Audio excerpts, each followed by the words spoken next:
Dia 18 de maio de 2022 e aqui no YouTube a gente sempre tem um pouquinho mais de tempo para falar um pouquinho mais dos principais assuntos do dia. E ontem o governador Carlos Brandão anunciou que vai passar por um procedimento cirúrgico, isto mesmo, ele vai retirar um cisto do rim lá na cidade de São Paulo. Ele não informou quando deve ser o procedimento e também não disse se vai tirar licença. Ele pediu orações para aqueles que estão acompanhando ele no governo aí e que ele possa continuar tocando o governo como ele tem feito até o momento.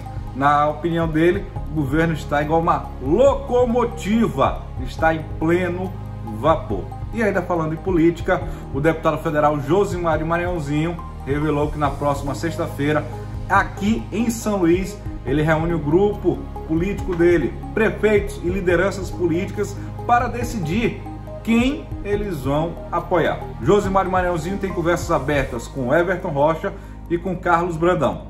Pelo que foi apurado, Josimar hoje está mais tendencioso para o lado de Everton Rocha. No entanto, ele quer ouvir o seu grupo político para tomar a sua decisão. De acordo com fontes próximas de Josimar de Maranhãozinho, desde o início lá do mês de março, ele vem conversando com Carlos Brandão e com o Everton Rocha.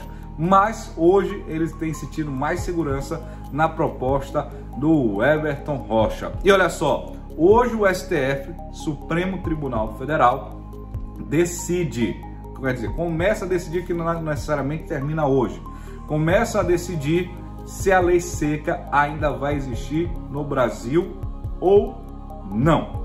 O que acontece? Desde que foi criada a lei seca, você não pode mais dirigir e ter ingerido bebida alcoólica, qualquer quantidade. Se você beber uma latinha de cerveja, você pode ser punido, inclusive ir preso por conta da mesma quantidade que seria uma pessoa completamente alcoolizada. Lembrando que antes da lei seca, existia no Brasil uma tolerância de 0,6 miligramas de álcool no sangue. Depois da lei seca, não houve mais tolerância. A ação é movida pela Abrazel, Associação de Bares e Restaurantes do Brasil. Ela argumenta que diversos outros países utilizam o 0,6 como tolerância e em outros países o 0,8. O Brasil passou a ser um dos países mais rigorosos quanto dirigir e beber. No Brasil é tolerância zero. De acordo com a Associação de Medicina e Segurança do Trabalho, a lei seca reduziu em média 41% o número de acidentes por conta da redução de pessoas que ingeriam bebida alcoólica. Porque na avaliação da Associação Medicina de Segurança do Trabalho, a partir da primeira latinha de cerveja, da primeira ingestão de álcool, de 23% a 46% já começa a perder os reflexos. É uma decisão muito polêmica e vamos aguardar como é que o STF se posiciona em relação a esta situação da lei seca. E olha só, ontem, aqui em São Luís, uma manobra arriscada de um motorista de ônibus quase terminou numa tragédia. Ele foi desviar de um carro e acabou jogando o ônibus para cima de ciclistas que estavam transitando na região da Ponta da Areia, em frente ao posto São Marcos, e acabou atingindo 2 ciclistas.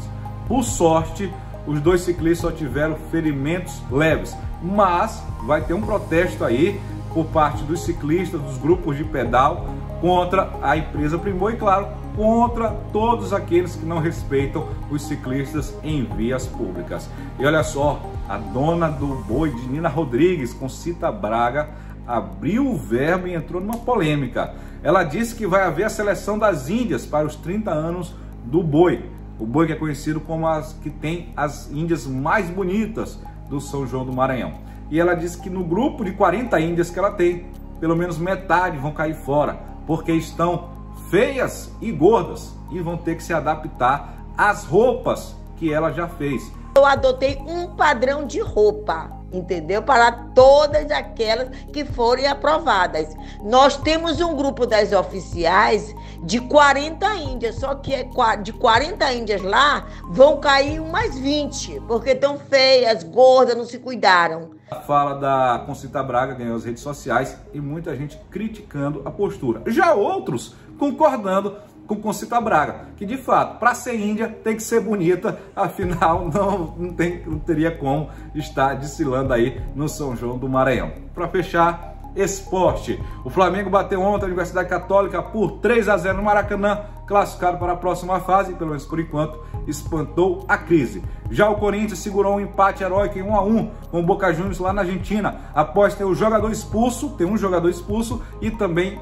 o técnico. Foi muita confusão lá na Argentina. Com o resultado, o Corinthians está praticamente classificado. Só vai para a última rodada e só seria eliminado sob uma tragédia. Hoje tem Palmeiras na Libertadores e muito mais. A gente fica por aqui e volta amanhã. Um grande abraço e acessem o site diegoemir.com.